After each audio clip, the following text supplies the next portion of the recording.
नमस्कार, आप सभी देख रहे हैं इंडिया टीवी 9 न्यूज़, सच के साथ। फटाक्याच्या बंद कारखान्यात स्फोट। बार्शी तालुक्यात घारी शिवारात फटाके बनवणाऱ्या कारखान्यात धग निर्माण होऊन झालेल्या भीषण स्फोटात लाखो रुपयाचे नुकसान झाले। पावसामुळे कारखाना 5 दिवसापासून बंद असल्याने जीवितहानी टळली। ही घटना शुक्रवारी 21 जून 2024 रोजी सकाळी 10 वाजण्याच्या सुमारास घडली।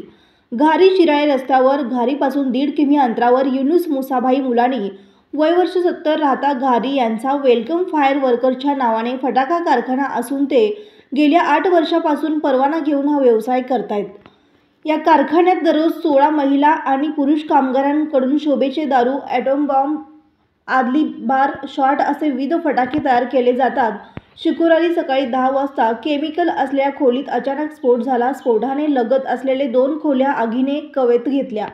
हळूहळू स्फोटाची तीव्रता वाढली गेली। स्फोटानंतर आगीत 50 लाखाचे नुकसान झाल्याचा अंदाज वर्तवण्यात येत आहे।